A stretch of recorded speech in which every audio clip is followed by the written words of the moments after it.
ह्या काळामध्ये जे कोरोनाच्या काळात ज्यांना ज्यांना स्वतःच्या अंगावर नाही गोळी झेलली पण मरण तर पत्करलं ना, आणि तुम्ही सुखी राहण्यासाठी त्यांना मरण पत्करलंय. रस्त्यावर उभा राहिले, रस्त्यावर बंदूक घेऊन नाही उभा राहिले तर लिखणी घेऊन उभा राहिले. त्यांना काय सांगितलं माहिती का? तुमच्या गाडीचा नंबर, तुम्ही कुठं चाललात, कशासाठी आलात, किती मोठी सेवा आहे. आणि सेवा करत करत घरी गेल्यावर सुद्धा शेट अवघड होतं. चिमुकलं बाळ असायचं, गाई ते अंगावर यायचं आणि हे काय म्हणायचे माहितीये का? ए तू दूर राहा रे. पत्नीला काय वाटायचं माहितीये का? त्यांना अंगावर जावं, खेळावं, पण त्या 7-8 महिन्यामधल्या काळामध्ये त्या माणसांनी मुलं अंगावर घेतले, गेले गेले आंघोळ केली, कपडे सगळे. आणि ही सगळ्या गोष्टी ज्या व्यक्तींनी केल्या असाल असे बरेच माणसं किंवा बरेच नोकरदार होते. म्हणून या काळामध्ये मी शेठला विनंती करीन, कोरोना ज्यावेळेस संपुष्टात येईल पुढच्या काळामध्ये 1 दिवसाचा कार्यक्रम ठेवायचा. तुमच्या परिसरामधलं पोलीस स्टेशन, तिथले सगळे नोकर, तुमच्या परिसरामधलं दवाखाना, तिथले सगळे डॉक्टर. आता तुमचं तर काम एक ते माझ्यापेक्षा मोठं आहे, म्हणजे मी बोलतो त्याच्यापेक्षा कितीतरी मोठं आहे की तुम्ही सगळ्या बाजूनं गुणसंपन्न आहात, सगळ्या बाजूनं सगळ्यांची सेवा करणारे.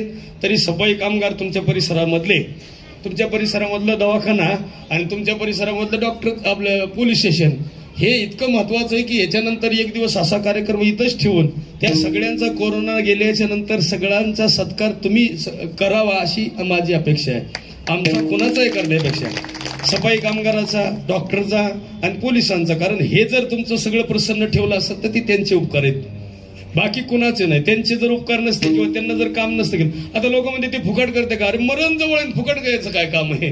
मग ह्या सगळ्या गोष्टीला ते अवलंबून आहेत. तुकोबर आहे म्हणत असतात, बाबा जे का रंजले गांजले त्याशी म्हणी जो आपुले तोची साधू ओळखावा देव तेथेची. म्हणून तुमच्या ह्या कार्याला फळ तेवढंच फळ आहे की ती फळ असं आहे. आता मी सुद्धा गावाकडे गेल्याच्या नंतर ते काम करणार आहे. मी येताना पोलीस स्टेशनमध्ये जाऊन भेटून आलो होतो, म्हणलं साहेब तुमच्यामुळे आम्हाला आता जाता आलं, येता आलं, नाही तर लय मोठा धोका. मधल्याही गल्लीनं जाता येत नव्हतं, कुठूनच जाता येत नव्हतं. मग तुम्ही जे काम केलं तेच कामाला आलं नाही तर मला तर वाटतच नव्हतं महाराज. जीसीबीनं गाडायची परिस्थिती बाहेरल्या जगात आहे. आपलं किती मोठं चांगलं काम आहे, एवढंच उत्तम काम आहे. म्हणून इथून पुढे आपल्याला सगळ्यांना पुन्हा आषाढीची दिंडी बघायला मिळेल. आता एक कार्तिकीचं नाही, आषाढीचं नाही, आता त्र्यंबकेश्वरचं पुढचं काही खरं नाही, पैठण नाही होईन याची गॅरंटी नाही. पण आषाढीला काहीतरी मिळ लागेल अशी आपण अपेक्षा करूया. दत्त महाराजांना आपण मागणं मागूया, भगवंता एवढे दिवस गेलेले गुरुवार करायची आशा राहिली, सगळ्यांचं जीवन प्रसन्न होण्यासाठी जी चैतन्य लागतं ते तसंच राहिलं.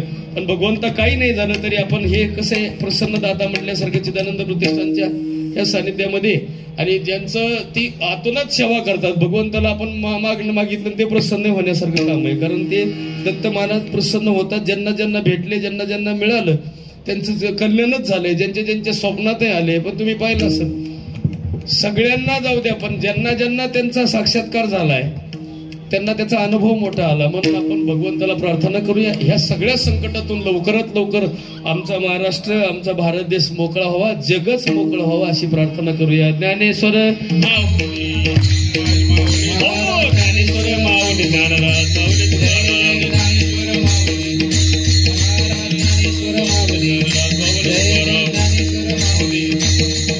विठ्ठल जय जय विठ्ठल, जय विठ्ठल जय जय, हा विठ्ठल जय जय विठ्ठल, जय जय विठ्ठल जय जय विठ्ठल, जय विठ्ठल जय जय, जय विठ्ठल जय जय विठ्ठल. आ बोलिले वेळी मागुळे करा क्षमा परा महाराज, हो नाही उतारेला विचारला करा क्षमा परा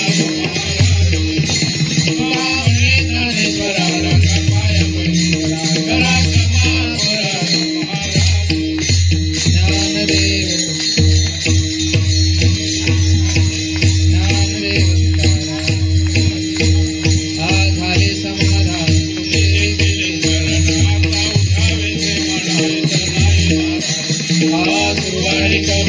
ज्ञानदेव सापडले आता उठावेचे म्हणावे तुका म्हणे भोगीला निवारला, आता उठावेचे म्हणावे आज करून आरती चक्रपाणी उभारती.